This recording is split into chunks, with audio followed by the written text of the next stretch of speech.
कि राम जन्मभूमि का मंदिर बनना बहुत असंभव है, क्योंकि ये वास्तु के खिलाफ है। तो ये राक्षसों का राज चल रहा है इस समय, और राक्षसों ने राम मंदिर पे भी कब्जा कर लिया है, और इसीलिए राम मंदिर को लेकर जो सारे विवाद हो रहे हैं। 89 में जो है 90 करोड़ जो है ईंटें और 90 करोड़ रुपए इकट्ठे किए गए। 91 में और 92 में जब राम जन्मभूमि और बाबरी मस्जिद का विवाद पूरे चरम पर था, तब जो है विश्व हिंदू परिषद ने 1400 करोड़ रुपए इकट्ठे किए। चंपत राय वो वास्तव में हिंदू नहीं है, वो एक जैनी है। शहर पे कब्जा जो है चंपत राय का हो गया है, उस शहर पे कब्जा जो है मोदी जी का हो गया है। नमस्कार, आदाब दोस्तों, हिंदू वॉइस में आपका स्वागत है। मैं हूं राम, हमारे साथ हैं एडवोकेट रविंद्र कुमार जी। काफ़ी दिनों बाद हम ऐसे आपस में बैठकर बात कर रहे हैं, तो मैं इनके पास पहुंचा हूं क्योंकि लॉकडाउन चल रहा था, काफ़ी सारी चीज़ें थी। तो मुद्दा है आज का हमारा राम मंदिर। जब से राम मंदिर बनना शुरू हुआ है, कोर्ट ने सौंप दिया था, उसके बाद तमाम तरह की अड़चनें लगातार आती जा रही हैं। कभी कहते हैं कि पिल्लर धंस जाते हैं, कभी कहते हैं कि नीचे से पानी बह रहा है, और उसके बाद अब देखिए सबसे बड़ा विवाद, जो ज़मीन घोटाले का सबसे बड़ा विवाद सामने आया है। कहा जा रहा कि आसपास की सारी ज़मीनें सरकारी थी, मतलब एक तरह से प्राइवेट कोई नहीं थी, तो फिर कैसे खरीद फरोख्त हुई, कई इस तरह की चीज़ें हुई और उसके ऊपर राजनीति भी होना शुरू हो गई है। उधर से के लोग ये कह रहे हैं कि भाई जिन्होंने चंदा दिया वो अपना चंदा वापस लिया जाए। तो काफ़ी सारे सवाल हैं, हम रविंद्र जी से पूछेंगे। रविंद्र जी, बहुत बहुत स्वागत है। तो ये सब क्या हुआ? आप तो लगातार शुरू से कह रहे हैं इसमें बड़ी दिक्कतें आने वाली है। देखिए, विवाद और राम मंदिर जी, ये जो दोनों चीज़ें हैं, एक तरह से एक सिक्के के दो पहलू हैं। अच्छा। क्योंकि जब 1950 में 1948 में जैसे हम जाते हैं जी। कि आज़ादी के बाद अयोध्या में बाबरी मस्जिद परिसर में ये राम लक्ष्मण और सीता की मूर्तियां ज़बरदस्ती रखी गईं, और सब कहा गया कि प्रकट भय दीन दयाला, कि अच्छा। भगवान राम प्रकट हो गए। और वहीं से जो है एक फ्रॉड की शुरुआत हुई, और राम मंदिर के साथ आप देखेंगे कि इसका पूरा इतिहास जो है उसमें जो है छल है, प्रपंच है, जितने भी तरह के मायावी काम हो सकते हैं वो हैं। और ये एक तरह से सत्य और असत्य की लड़ाई नहीं है, बल्कि ये ताकत और कमज़ोर की लड़ाई है। तो अब इस लड़ाई की जब शुरुआत ही, आप समझिए, जिस चीज़ का बुनियाद ही जो है गलत हो, तो उस चीज़ में आगे चलकर हम देखते हैं कि 1986 में जब ये तय हुआ कि राम जन्मभूमि का जो है दरवाज़ा खुलवाया जाए, और राजीव गांधी ने वहाँ पर जो है सिंह द्वार की स्थापना करवाई, उसके बाद से हम देखते हैं कि राम जन्मभूमि को लेकर जो है एक पूरी प्रवृत्ति ये रही कि राम जन्मभूमि के नाम पर राम नाम की लूट है, लूट सके तो लूट, अंतकाल पछताएगा जब प्राण जाएंगे छूट। तो राम नाम की लूट है का मतलब लोगों ने समझिया कि पैसे की लूट है, और पैसे की लूट पे जो है पूरा ये आंदोलन खड़ा किया गया। पहले ये नारा दिया गया कि 1 ईंट और 1 रुपया हर हिंदू देगा। अच्छा। और तब हम देखते हैं कि 89 में जो है 90 करोड़ जो है ईंटें और 90 करोड़ रुपए इकट्ठे किए गए। अच्छा। और राम जन्मभूमि के नाम पर ये पैसा इकट्ठा किया गया।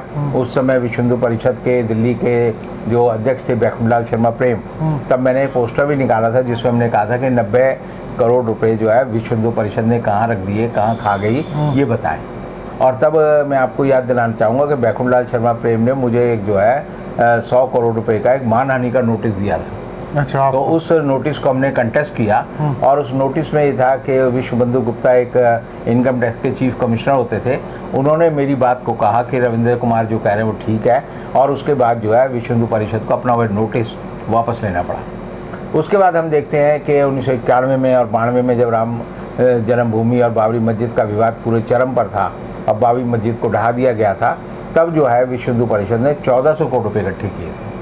पहले 90 करोड़ रुपए इकट्ठे किए, फिर 1400 करोड़ रुपए इकट्ठे किए, और विश्व हिंदू परिषद के वो 1400 करोड़ रुपए कहाँ गए उसके बारे में आज तक नहीं पता। और प्रवीण तोगतिया जो उसके इंटरनेशनल अध्यक्ष थे, वो आज भी कहते हैं वो 1400 करोड़ रुपए लोग खा गए। से 3 साल पहले जो है एक अयोध्या पर रंजन गोगोई जो सुप्रीम कोर्ट के उस समय के प्रधान न्यायाधीश थे, उनकी बेंच ने, 5 जजों की बेंच ने, खंडपीठ ने जो है एक सुनवाई की, और एक बड़ा अजीबोगरीब फैसला दिया जिसमें कहा गया कि राम जन्मभूमि बाबरी मस्जिद मामले में जो मूर्तियां बाबरी मस्जिद में रखी गई वो जो है ज़बरदस्ती रखी गई, वो गलत था।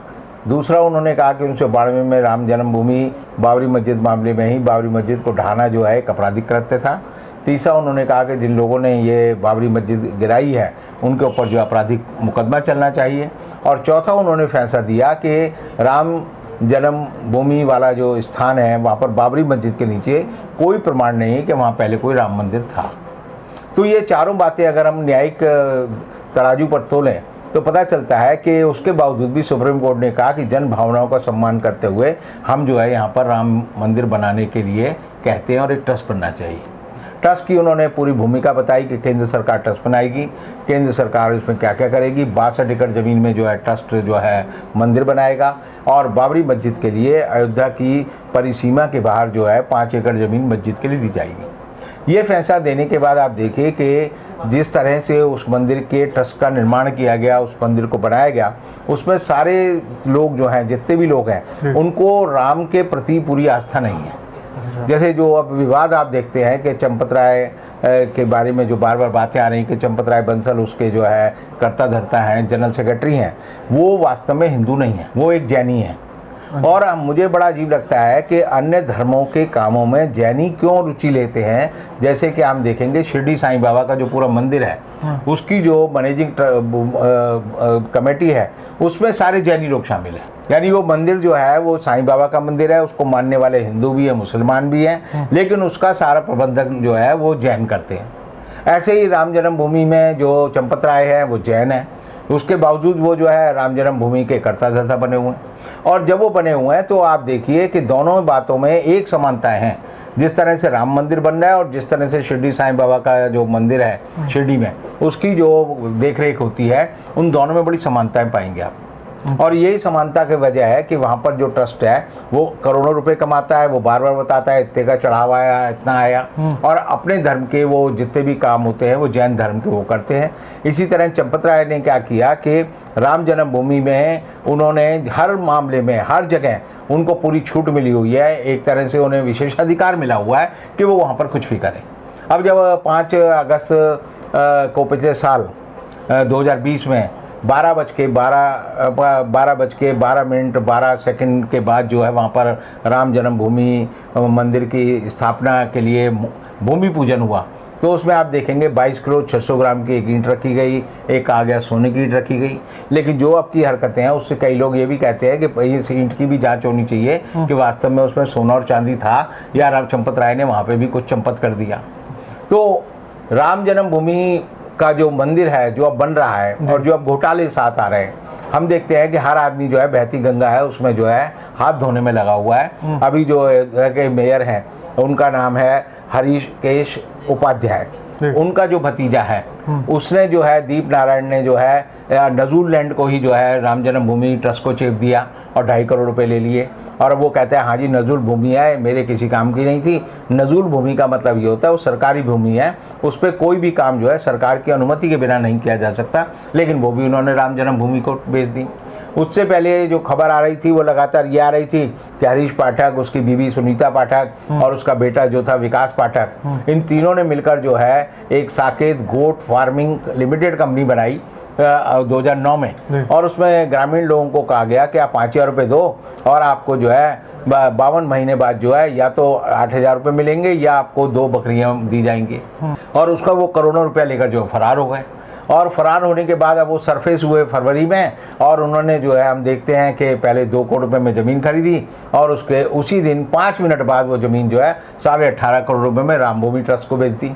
और ये बात सबको पता है आज के समय में कि बेचने वाले को भी पता है, सारे गवाहों को भी पता है, वहाँ का जो डीएम है उसको भी पता है, जो सब रजिस्ट्रार है उसको भी पता है कि ज़मीन के मामले में बहुत बड़ा घोटाला हुआ है। और उस घोटाले से चंपत राय का सीधा संबंध है, चंपत राय के पूरे संरक्षण में ये काम हुआ है, लेकिन सरकार ने चंपत राय के खिलाफ कोई कार्रवाई नहीं की।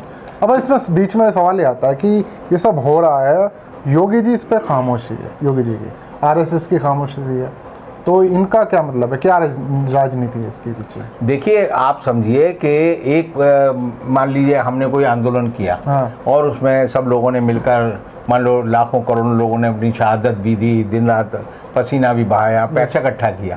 उसके बाद वो पैसा जो है जैसे कि मधुमक्खी का छत्ता होता है, तो एक रानी मधुमक्खी होती है, वो रानी मधुमक्खी तो वहाँ छत्ते में बैठी रहती है, और जो कमेरी मधुमक्खियाँ होती हैं वो काम करती रहती हैं, वो शायद इकट्ठा करती रहती हैं, और जब शहर का बहुत बड़ा छत्ता बन जाता है तो वो होता किसका है, वो रानी मधुमक्खी का होता है। तो ये जो है शहद को लेकर लड़ाई है। अच्छा। उस शहद पे कब्जा जो है चंपत राय का हो गया है, उस शहर पे कब्जा जो है मोदी जी का हो गया है। तो इसलिए आज के समय में आरएसएस का कार्यकर्ता हो या विश्व हिंदू परिषद का कार्यकर्ता हो या भारतीय जनता पार्टी का कार्यकर्ता हो, उसको लगता है क्योंकि पैसा मैंने इकट्ठा किया मान लीजिए और मैंने आगे ट्रस्ट को भेज दिया, तो आपने अगर मुझे चंदा दिया है तो आप मुझे कहेंगे रविंद्र जी आपको 5 रुपए दिए थे, वो पैसे तो खा गए, तो गाली तो मुझे सुननी है, आपकी परेशानी, आपकी जो उलाने हैं वो तो मुझे मिलेंगे।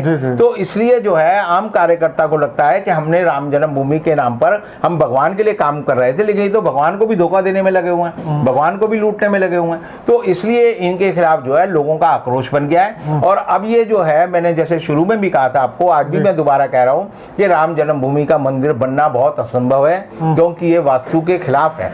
इसके जो पूरी की पूरी आप देखें, जो मंदिर का जो पूरा ढांचा है, उसके पश्चिम में नदी बहती है सरयू। अच्छा। और जिस भी भवन के पीछे सरयू नदी बहती है या वो मंदिर बनता है, तो आप देखिए उस मंदिर की स्थापना जो है लोक स्थापना नहीं होती, वो जो है एक तरह से लोकप्रिय मंदिर नहीं बनता, लोगों की भावनाओं का मंदिर नहीं बनता। और इसलिए मंदिर जो है विवादों में लगातार चलता रहेगा। अगर आप देखेंगे या कील भी खरीदी जाएगी तो उसमें भी घोटाला मिलेगा, सुरक्षा में भी घोटाला मिलेगा। इसलिए जब इन्होंने वहाँ पर जो है पिलर 106 पिलर खड़े करने थे, तो 106 पिलर में पिलर खड़े होते थे वो गिर जाते थे। वो इसलिए गिर जाते थे कि जब भूगर्भ साथी ने उनमें देखा तो उन्हें पता चला कि यहाँ पर तो जो है पिलर इसलिए नहीं खड़े हो सकते क्योंकि इसके नीचे रेत है और रेत के नीचे सरयू नदी की धारा बह रही है। अब धारा के ऊपर अगर मंदिर बनाएंगे तो रेत पे बनेगा, और धारा जो है नीचे विचलन होती है, यानी लिक्विड एक तरह से फॉर्म में है, तो ऐसी हालत में मंदिर नहीं खड़ा होता। अब इन्होंने क्या किया है कि बहुत सारे आर्किटेक्ट को बुलाकर ये व्यवस्था की है कि वहाँ पर 40 परतें बिछाई जाएंगी। 40 परतें जो कि 12 इंच मोटी होगी। जब उसमें 12 इंच कंक्रीट भरकर फिर उसे दबाया जाएगा, वो कंक्रीट जो है 10 इंच का हो जाएगा। फिर उसके ऊपर दूसरी परत यानी 40 फीट की परतें इस तरह बनाई जाएंगी। उसके ऊपर जो पिलर खड़े होंगे और जो पूरा प्लेटफॉर्म है, मंदिर जो है वो 285 फीट लंबा है, 140 फीट चौड़ा है, और वो कहते हैं कि 128 फीट ऊंचा होगा। अच्छा। तो ऐसी हालत में इस मंदिर को खड़ा करने के लिए जो पूरा पिलर और जो बेस बनाया जा रहा है, मुझे नहीं लगता कि भविष्य में वो अपने स्थान पर स्थगित रहेगा, क्योंकि धरती चलायमान है, रेत पर आप महल नहीं बना सकते। जैसे ही कोई हलचल होगी ये मंदिर जो है अपनी जगह से हिलेगा। और मैं कह सकता हूँ इसलिए कि अगर ये कहा जाए कि राम का जन्म यहाँ हुआ था, यहाँ पर राम का जो है महल था, तो दशरथ जो कि राजा थे उनका महल जो है ऐसी दलदल जमीन पर नहीं होगा, रेत की जमीन पर नहीं होगा। ये जो है इनका एक षड्यंत्र था जो इन्होंने मार्केटिंग करके बेचा।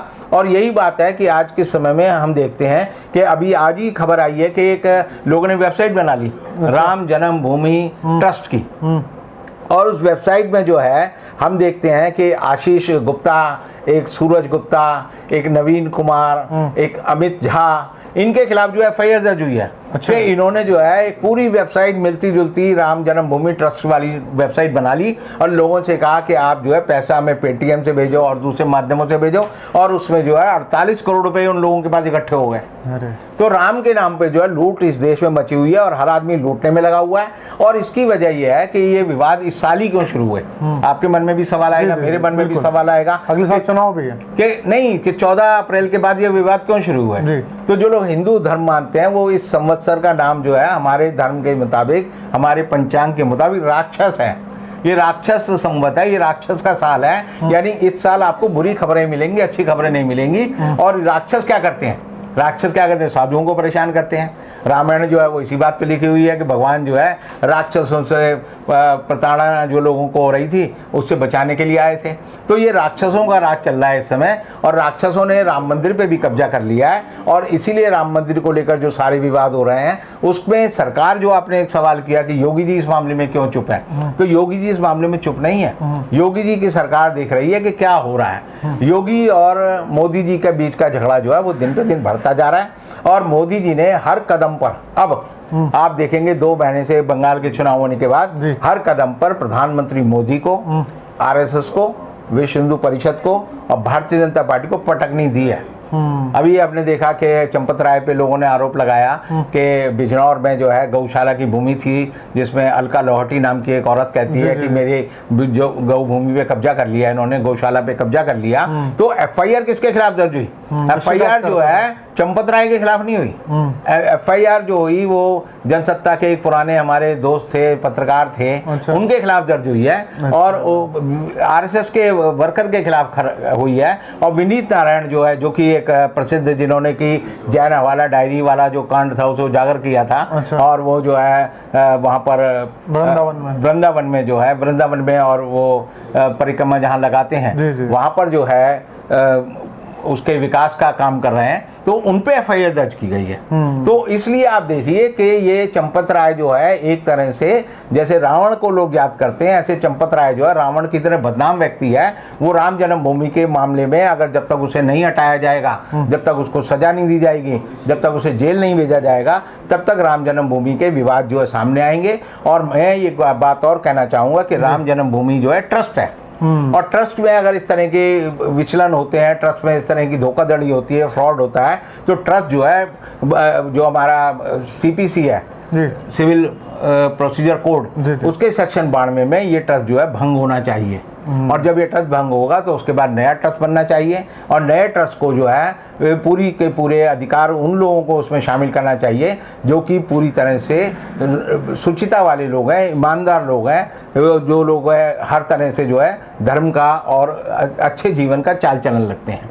जो बीच में एक ही बात बार बार आती है कि चंपत राय जो है वो शादीशुदा नहीं है। अच्छा। तो इसलिए चंपत राय भ्रष्टाचार क्यों करेगा?